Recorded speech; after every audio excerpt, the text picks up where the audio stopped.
My name is Jason J. Rock Houston, and you're listening to Categories Magazine. We can be found on the web at www.categories.com. And our special guest today is my good friend Scott Campbell from the Farmer Bob tribute band. And today, Scott, we're going to talk about the sweet song "Love Is Like Oxygen." You'd sent me your Farmer Bob tribute band's cover of this, and it's a really cool song. I got to thank you for doing that because, of course, like many people, I'm aware of the Sweet, but I'd never heard of this song before, and so I got to thank you first of all for turning me on to this song. It's a really great song, and in doing research for this, what I found out is "Love Is Like Oxygen" originally appeared on the album that came out in January 1978 called "Level Headed," and the thing is that most of the Sweet songs early on were like really guitar driven. This was quite a departure from that in that it had strings and it had a little bit of elements of disco, which was interesting back in 1978 because this is even before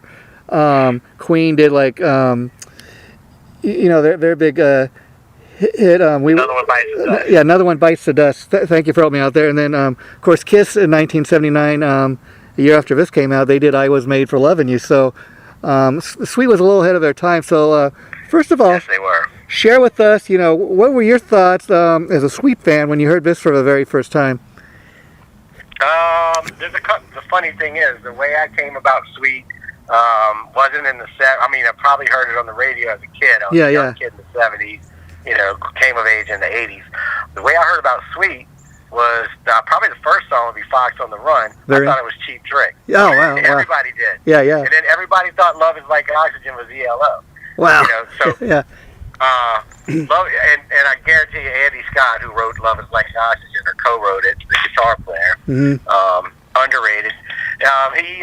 He wrote that, and I believe I'm sure he was feeling the whole ELO thing because that band, Sweet. The interesting thing about Sweet is they were like New Kids on the Block. They were a boy band. They were put together. They were just singers. They didn't play their own music. They didn't do any of that. And then they finally got that chance. You could do some. I guess Chin and Chapman wrote for them. They wrote a lot of hits in the late '60s and '70s.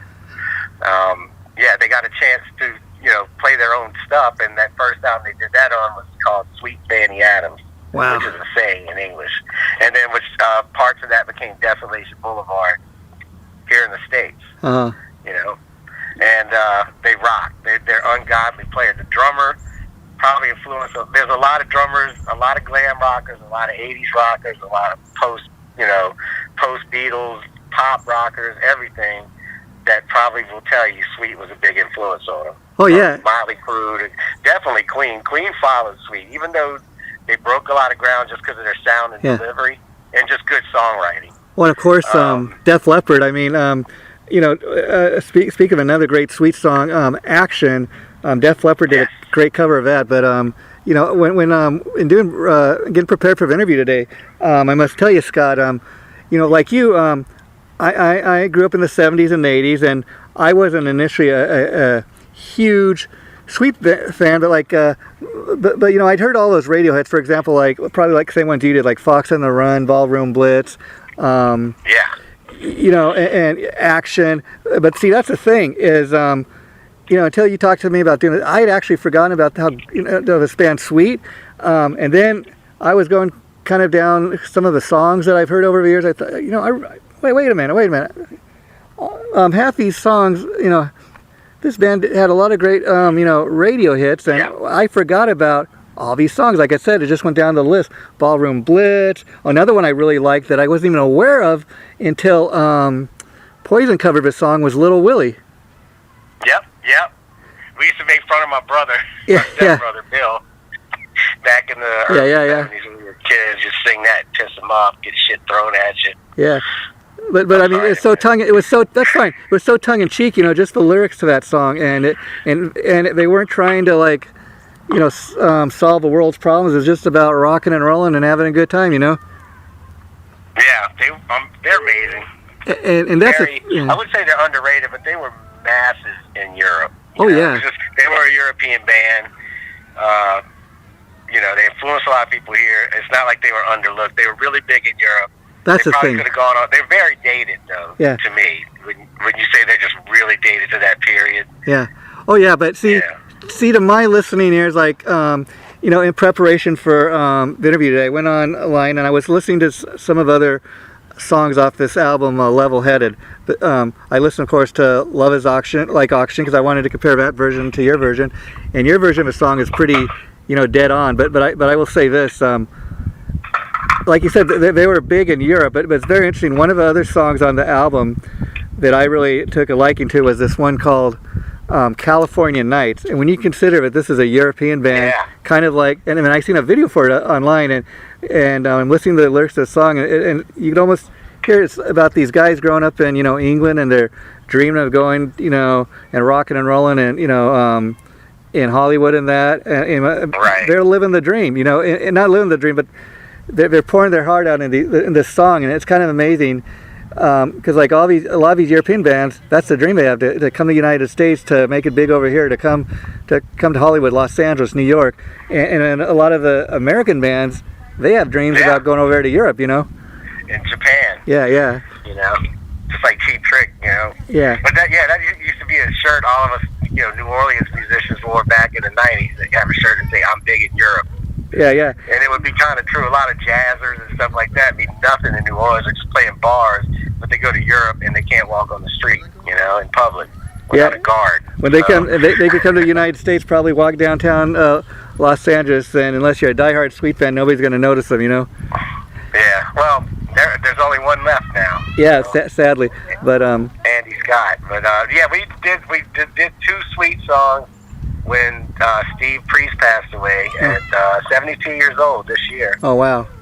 And the thing about Steve, he was playing gigs. Like, he had to sit down to play and putting on his cape and some eyeliner. Wow. Until lockdown. Right. The dude was going to do it and probably die on stage had we not locked down. Wow. Yeah. They split up. He might have been living in the United States by the time he wrote that song. Yeah. Because by then he had money. But there's two Sweets. I guess that they never got along, him and Andy Scott, after the singer kind of fizzed out. Yeah, see, the original singer, Brian Connolly, I guess that was his name. After 1 year after this album came out, Level Headed, he split and kind of went solo, and then and then I remember at one point there was a fight over a Sweet name, and so he called his band the New Sweet or something like that. Yeah. And sadly, he was kind of rocking up until the very end, but he died like really young, at 51 or 52 or something like that. 97, 96. Yeah, massive heart attack. That's a sad story. I love Brian Connolly. I mean, cool dude. He's Scottish. Yeah.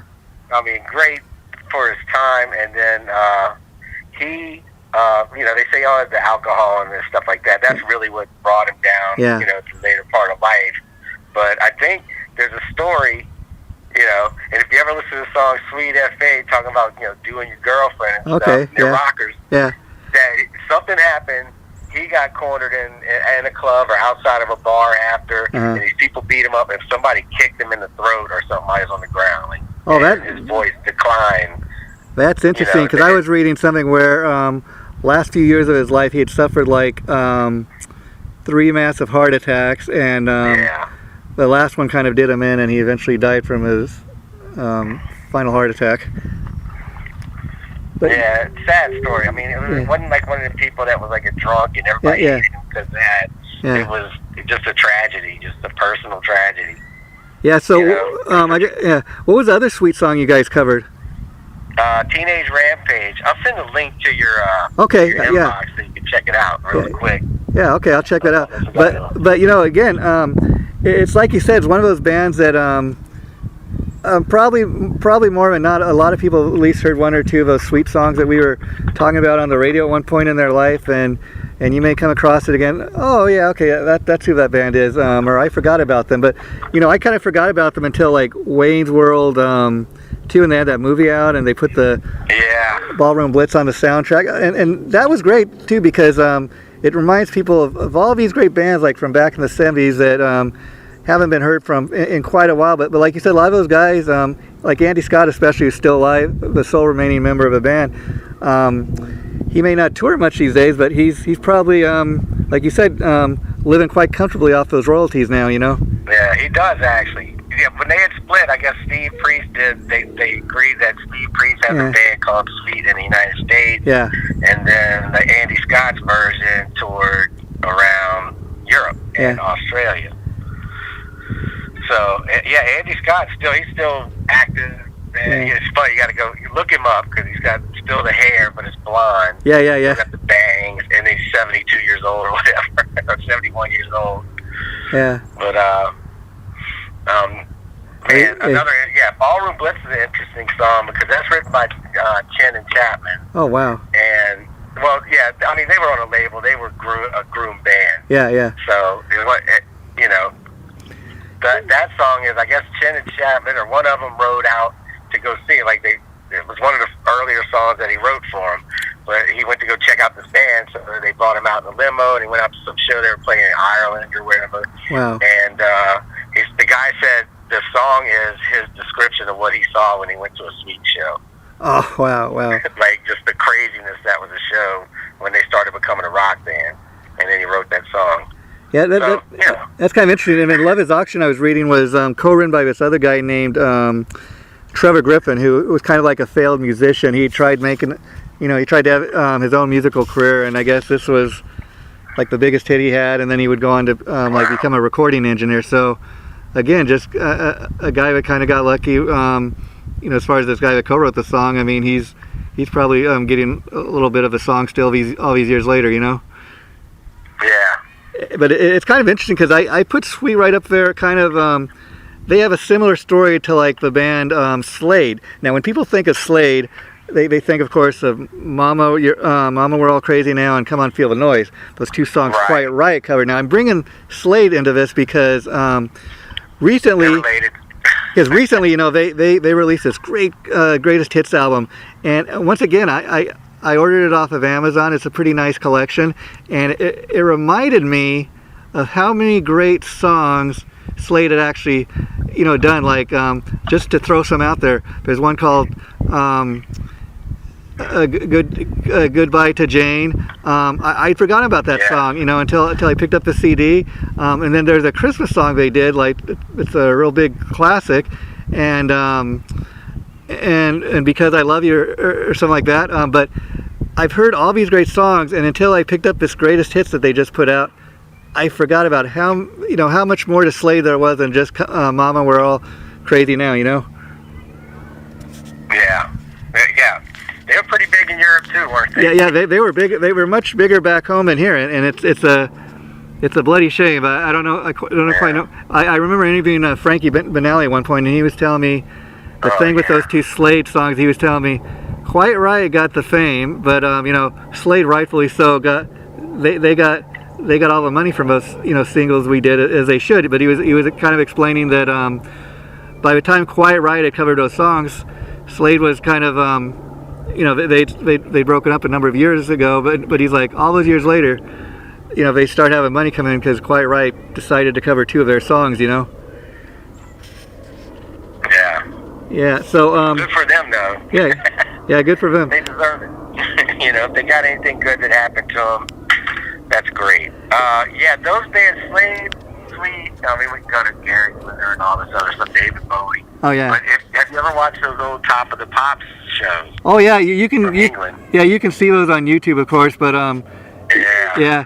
Even back in the day, like I seen old video clips like of these TV shows they used to have here in the States. Like one was called Don Kirshner's Rock Concert. I seen like clips of Edgar Winter on there. Just it kind of boggles the mind. Like, why don't they have shows like that anymore? I know, man. I mean, you could see 1974 Rush on Don Kirshner, 1974 Kiss. Yeah. I mean, some good early stuff. Yeah, and pretty well done. For that time. And you brought up Cheap Trick earlier in the interview, and I gotta make this point because Cheap Trick is really another one of those great classic rock bands. But they're a lot. I'd say they've got. They're of course a lot bigger than the Sweet ever were here in the United States. But the interesting thing about Cheap Trick is they can do these great rock and tunes, and then they can do stuff like The Flame from 1988, and it's a great power ballad. But Robin Zander, he's got that voice that he can sing like an angel, and then he can rock with the best of them. But I was curious if you've ever heard the original version of I Want You to Want Me, the original studio version. And because the reason I asked, bouncy little tune. Yeah, it's almost like a like a nice little country swampy tune, like you said. And then you listen to that version they did on Budokan. Man, they brought it to life. They gave it a new life.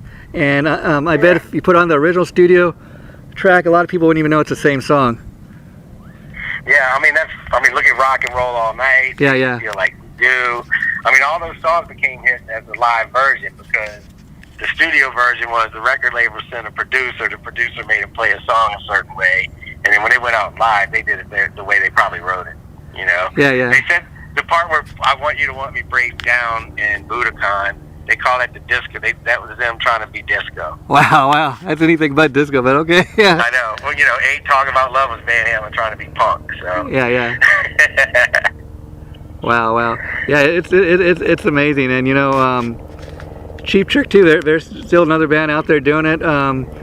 Even to this day, I hear they have a new album already in the can that they've recorded, ready to come out next year. I can't wait to hear what that sounds like. Man, there's a live record from 77 or something, or 78 that they just released for Record Store Day. I can't find it. Oh wow! Everybody, I bet not. Yeah.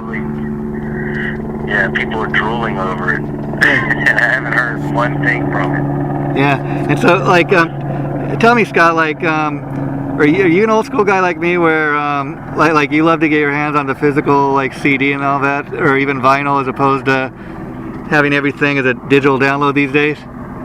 I like getting the vinyl. I used to hate vinyl. I was glad it left. Yeah, yeah. And then now that I know how to take care of it, and have a decent turntable, you know, I bought like 6 records today from the $5 bin. Oh wow, wow. Yeah. Funny thing is, one of them is the band Angel, which was brought into the scene, I guess, by Andy Scott, or he produced an album. I can't remember. Wow. Yeah, yeah. Look into that one. Well, yeah. If you can believe Angel, Angel was pretty big back in the day. I mean, they never reached the level, like, say, of Kiss, interesting enough, and they were on the very same level. I mean, the label Casablanca. But in fact, I remember hearing stories that they'd wanted initially to get like Kiss and Angel like on a tour together, but Gene Simmons said, no, we're not gonna go on tour with Angel. We don't want anybody that's even got the possibility to blow Kiss off the stage, you know, with all their costumes and everything. Yeah, they didn't mind Rush playing with them, or anybody really good. They weren't threatened by a good band. Yeah. Just like Yngwie Malmsteen opened up for AC/DC one time in the 80s. Yeah. And everybody's running around, oh, he's going to blow them away. I'm like, no, he's not. Yeah. He's going to play a better guitar. He's going to play faster. It's going to be more impressive musically because that's what they are. Yeah, yeah. But you're going to forget he played when AC/DC comes out. Yeah. Just because of the whole. And you know, there's a spectacle to a rock show that goes beyond how good you are. Yeah. You know? And they had the Rolling Stones. Oh yeah, the Rolling Stones. They're probably the band. Like you were kind of saying. You know, I'd say Rolling Stones is that band that's going to be up on stage until one of the guys dies, or you know, even in wheelchairs and coming out playing the guitars. You know. Yeah, man. I mean, they're. Why not? Why not? Yeah, they're like. These guys are like. I think Charlie Watts is like 80 years old or close to it. You know, and he's still banging them drums. You know. You gotta respect those guys for doing that, you know.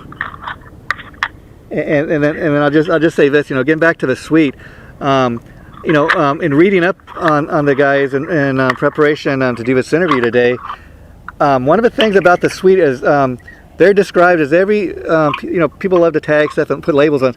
They're described as everything from glam rock to progressive rock to you know, classic rock and everything in between. Yep. And I think that's because like you listen to a song like, you know, Love Is Like Auction or Fox on the Run. They sound like two different, completely different animals, you know. Yeah, and then go to that California Nights, which is sung by Steve Priest. Yeah. But I was tripping out on that. I'm sorry. Go ahead. Like I say, I was tripping out on that song last night because I'm thinking, man, this band is from England and they're having dreams. This song's about dreaming about coming to California, you know. And I was just tripping off that. That's where I'm from, you know. Cool. Yeah. Yeah, man. I love Sweet. Yeah, and you know, the only thing I'll say that's kind of I think disappointing about the Sweet is great. You know, they had a great look. Like they were glam rock. They were everything. I mean, they had the look, they had the sound. But because, you know, they came from the time they did in the 70s There's not a lot of video footage of the band for whatever reason. I don't know if it's because of the technology is so drastically changed, and maybe whatever they had is not really held up. That's one sad thing, is there's not a lot of video footage except for those promo clips they made back in the day. No, there's some good stuff running around.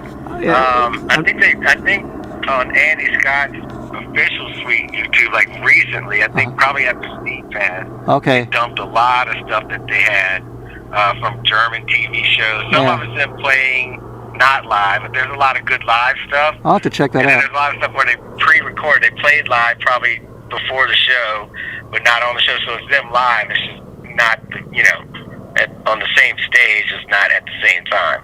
Yeah, I'll have to check that out. I was just kind of curious. There's really never been like an official suite like DVD or anything. I think that would be a cool thing, especially in a time like this when bands aren't touring, and Andy Scott's like the sole original member, so it'd be a perfect time to put something like that out. Let's hope maybe one day, huh? Man, you should I bet you can get him on your show. Well, I'll have to see. Yeah, that'd be cool. I'd love to ask him that. Just contact him on his Facebook. Oh, okay, yeah, that's. Now he's pretty active on there sometimes, Now, do you know if he's aware of your cover of "Love Is Oxygen"? I don't think so. Okay. We got pretty good response. The only one we've ever had where the artist was aware was the April Wine one. Oh, interesting. Okay. Wow.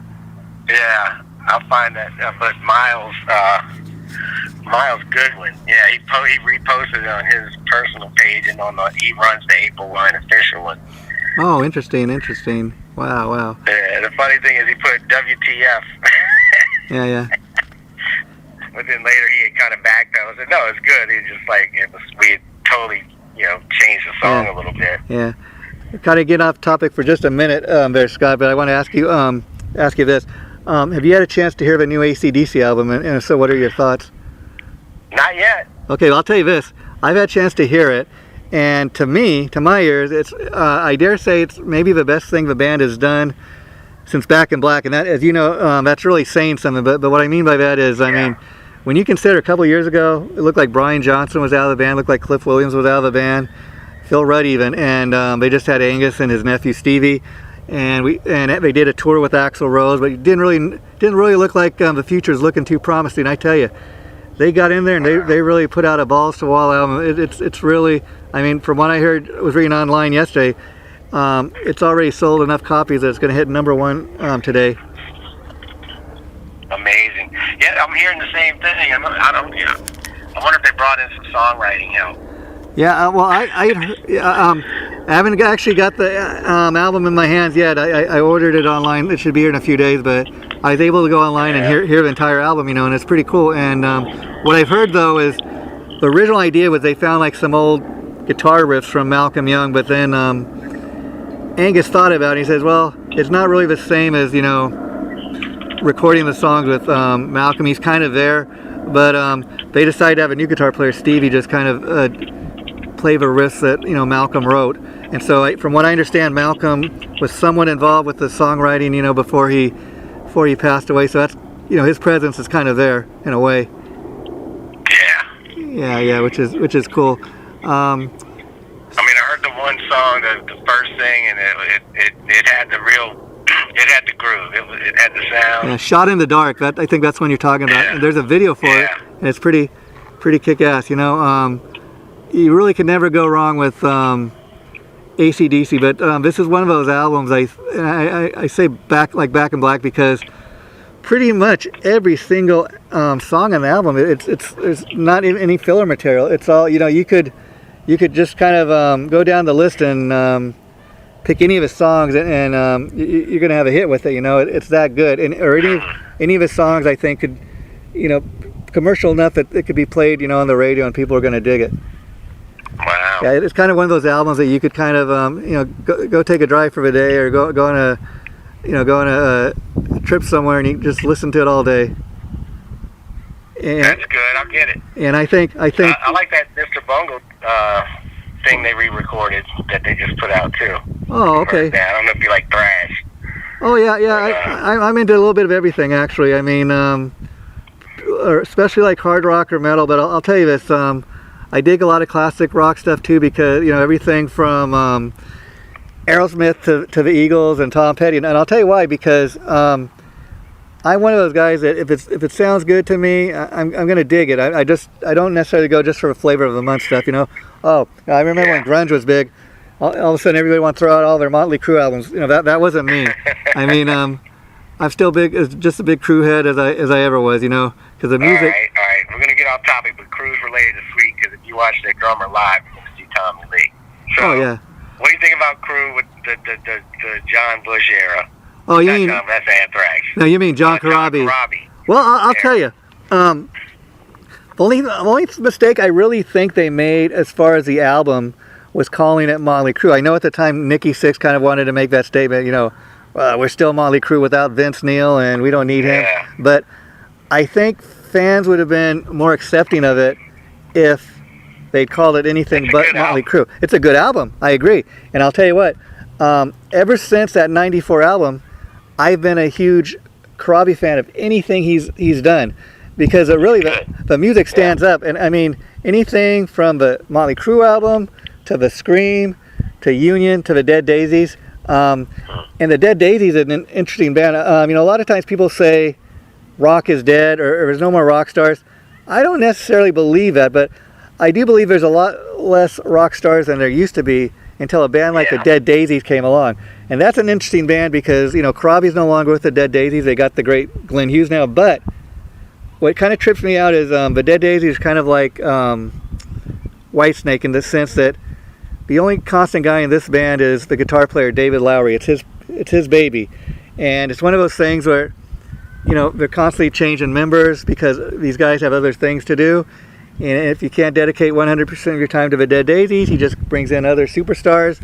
And it doesn't seem to really affect the popularity of the band. That's the interesting thing, But each one of those guys in the Dead Daisies, they're kind of like a rock star in their own right, if you know what I mean. Yeah. Yeah, and so, I'm a huge Corabi fan. Glenn Hughes right now. Oh, yeah. Which is interesting because the Dead Daisies always kind of had that classic rock, kind of like a Deep Purple sound, and now they got the guy from Deep Purple, so hey, there you go. But Corabi too, I also loved 2 or 3 years ago, he put out a live album of a 94 album. He called it like Live in Nashville. And it's a great, you can get it on Amazon, but it's a great, first of all, it's a great like classic live in your face album. I mean, it's every song on the Motley Crue album in the order it was. And he does a great job of it. But that album is, as you know, Scott, it's over 20 years old. And I still love that album just as much as I did back in 94. And I think it's more popular now than when it came out, all those years ago, which is interesting. And Motley Crue's never going to do those songs live, but Corabi, he continues like in his solo show to do those tunes because it's part of his legacy, if you will. As he should. Yeah. But like Motley Crue, I mean, they're one of those bands, and it's amazing because Nikki Sixx, when you stop and think, he's really the brains behind the band. I mean, when you stop and think, it's not really Vince Neil that wrote all the hit songs. It's Nikki and Mick. If you really get into the songwriting credits, it's those two guys that, which is interesting because they're the two guys that have been on every single Motley Crue album. Tommy left for a while to do his rap thing. Vince was out of the band for a while, but it's Nikki's band. Yeah.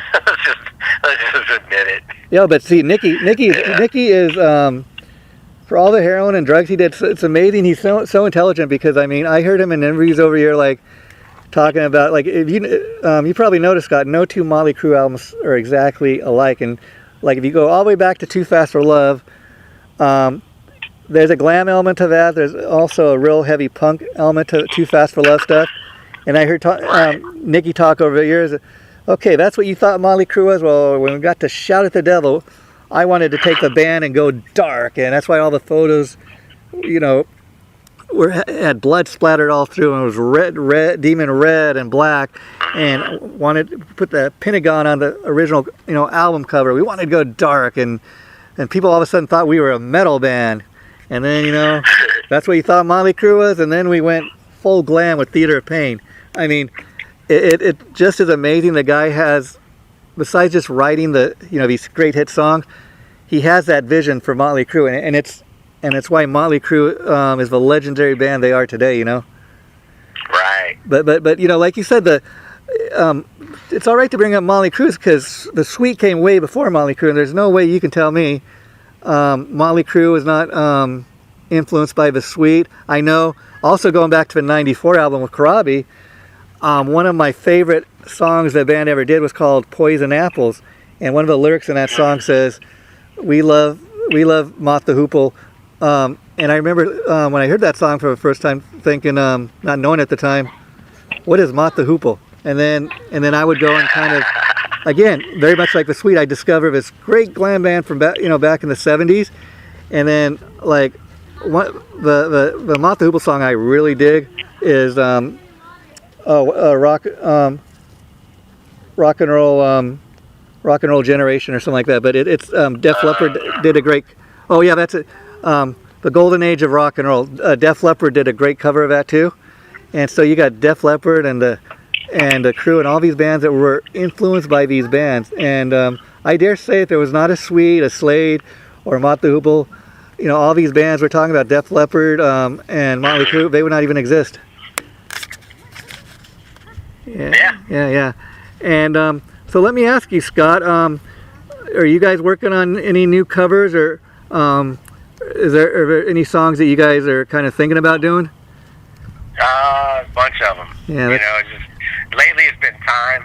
We were able to churn out a lot of stuff, you know, over the last couple months, and lately I've just been really busy. So I have a lot of stuff in the hard drive that I need to start finishing up and working on the production stuff. We're eager to hear that, but I will tell you too, as you know, I'm a huge Kiss fan, and we talked about your Kiss covers in the past, but I really love the cover for Strutter.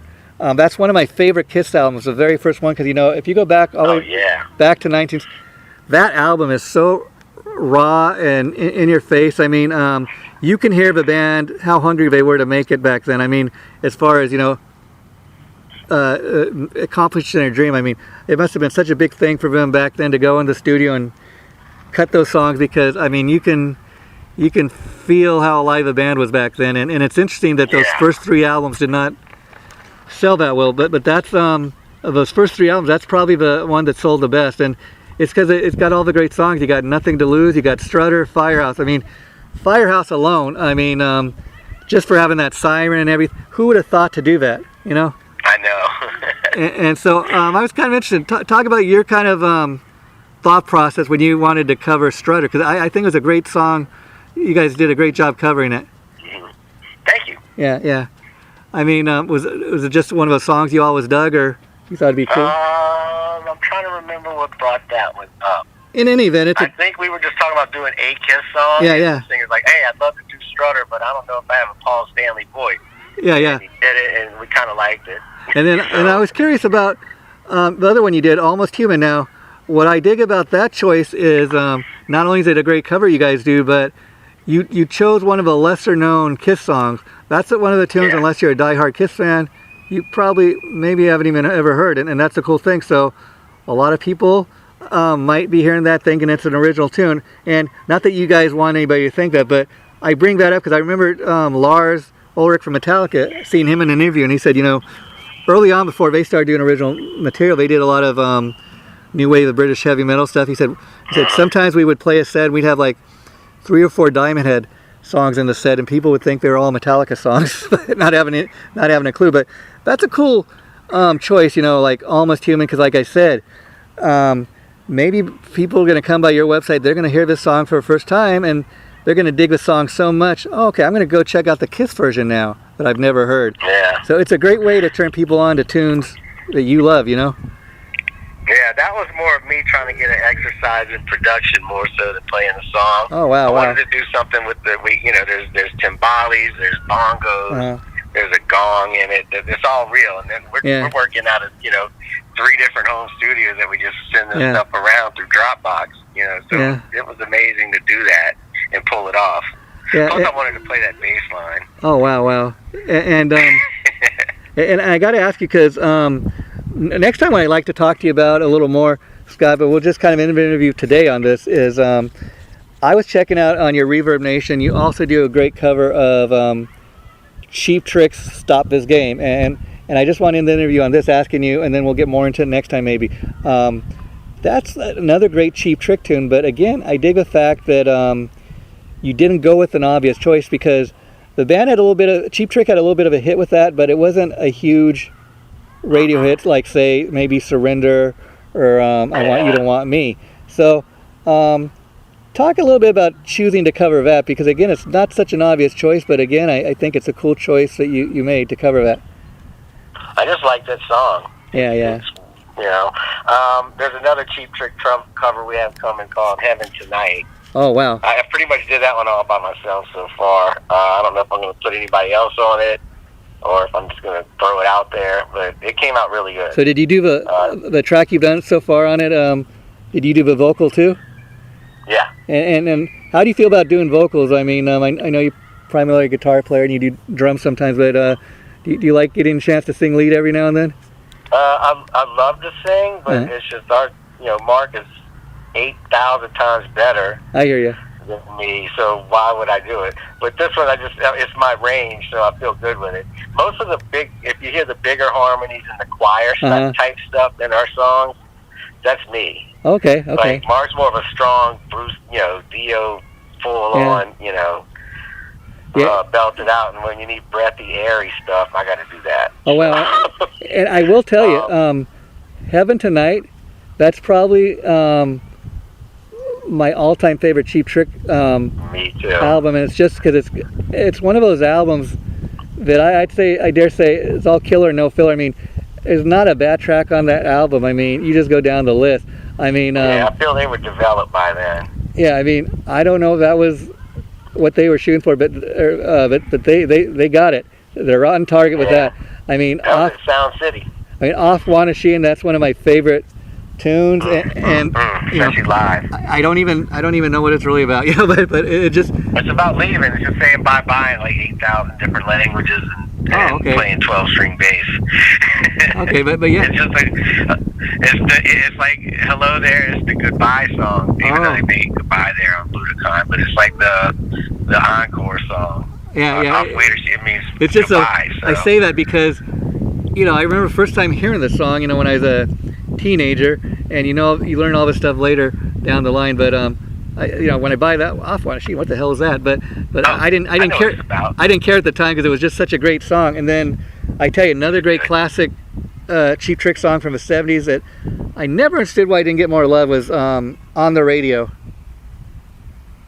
Oh yeah, it's kind of underrated, but it's fun, and I like the little PJ thing in it. Yeah, and then even back to Off Wanashine. I think it's if you want to commit suicide or whatever, that's horrible. But that's what I thought. That's what I thought it might have been about. I wasn't sure, so I don't want to say.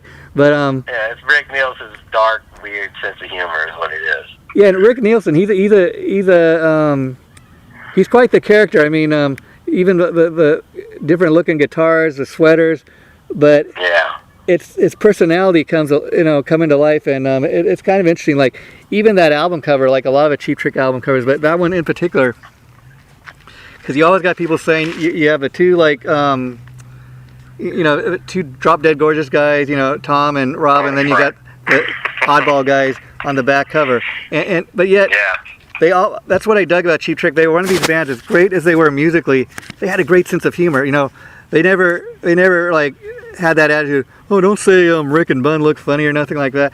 They went with it, and they played off it. They had that humor, and that was that was a cool thing about it. They're finally in the Rock and Roll Hall of Fame, and I know they're not on that good of terms with Bunny Carlos, but I thought it was cool when they got into the Rock and Roll Hall of Fame. They kind of for one night. Said, come down and be part of this. I thought that was cool for the band and for the fans, Yeah, definitely. Yeah. I mean, Cheap Trick was to their era of rock and roll when they first started peaking. Yeah. As to what Presidents of the United States of America was in the 90s. It was that whole grungy thing, and these dudes came out here just goofy as hell, write great freaking songs. Yeah, and this all kind of connects the whole interview together. All the different bands we talked about today through the interview, but. Also to kind of wrap it up on this for today, with Cheap Trick. Cheap Trick went on their first big tour with Kiss back in the day, and they were Kiss recorded Kiss Alive 2 during that tour, and it was during that tour that the guys in Cheap Trick wrote the song Surrender that would end up on the Heaven Tonight album, kind of as a salute or a thank you to Kiss. Yeah. And that's how they started. Cool? In the Cheap Trick shows, they would start, there's that part where it says, your mama's all right, daddy's all right, got my Kiss records on. They would throw Kiss records out into the audience as a way of their showing or saying thanks to Kiss for taking them on the road. But I always thought that was such a cool thing, for a band to do. Hell yeah. Yeah, there's a song about Rush, because Rush toured with Kiss in the early days also. That's called I Think I'm Going Bald. Wow. And they kind of came up with that, making fun of I Think I'm Going Blind. Okay. Like they're sitting backstage, and that's how they'd sing it. Wow. And then they made a song out of it. It had nothing to do with Kiss, but it's just kind of their weird sense of humor. Wow. Thing. Dude, the Rush and Kiss stories on the road are notorious. Oh, we'll have to get into that one day. Scott, I've had a lot of fun doing these interviews, and it's just that I got one last question go ahead. Sweet for you. Yeah, go ahead. Sure. What's your favorite Sweet song? Well, I got to tell you, I think if I'm really honest, I'd say Fox on the Run, but it kind of goes between that and Ballroom Blitz. Ballroom's for you, yeah. But I got to thank you, Scott, for kind of turning me on to your cover of this Love Is Auction, because, again, I'm aware of who the Sweet was, but I haven't given thought to that band for a long time until you sent me your cover of a song, and I thought I'm going to prep for the interview, and then when I'm going down the list of Sweet songs, Ballroom Blitz, Action, Fox on the Run, and I think you and I were talking last time about Ace Frehley a few years ago. He did a real cool version of Fox on the Run, and he really aced it up, if you know what I mean. But that was one of those tunes that the original version is pretty good, and you can't really beat it. But Ace did a great cover of it, and I think it's one of those covers where the guy covering the song kind of really owns it and really made it his own. He did that with that ELL tune as well. Do you? Yeah. I mean, he killed that song, man. Ungodly. It's so good for somebody like Ace. He's great. Yeah. He's not a proficient musician. He's just cool. Yeah, but we love him. Yeah, but that's the thing is, he put out this great Origins 2 album recently, which is nothing but covers, and I see a lot of people online saying, "Oh, man, this guy does nothing but covers." But it's kind of his thing right now, and I got to say he has a knack for choosing great songs to cover. And another one off the new Ace album I really dig, I think we talked about before, was 30 Days in the Hole with Robin Zander. Yeah. Again, Robin just kills it. Anything with Robin Zander should be good. I mean, again, it's kind of interesting. We were talking about the Dead Daisies. They did a great cover of that earlier in the year, but the Ace version just kills it with Robin Zander. And I mean, it's interesting because Ace said, he's telling people, I wanted to cover that song because I was such a huge Steve Marriott fan, but I just didn't think I could do it vocally, so I asked Robin Zander, and he killed it, let me tell you. He gave that life, new breath. But as always, Scott, it was great talking to you, and I'll contact you maybe next week or the following week. We can do one on Cheap Trick, and things are kind of wrapping up for the year, but the first of the interviews you've done with me, I think, which is one for Rock and Roll Night, that should be airing in early December, so I'll let you know when it gets posted, and you're more than welcome to post it on your site. But thanks for doing this. We'll be in touch, buddy. I know. Okay, yeah, man. I forgot to tell you, my favorite Sweet song is the 16s. We did not mention that song. Oh, okay. And when you hear it, you're gonna be blown away. Okay, I'm gonna go listen to that, and the next time we do this, I'll give you my. The other thing I'd say is listen to Sweet, and you're gonna hear a lot of stuff that you've heard later from other bands. If you start listening to their deep cuts, you're gonna be like, oh my God, they got ripped off. Yeah. All right. Okay, buddy. Take care. I'll see you later on. Thanks a lot.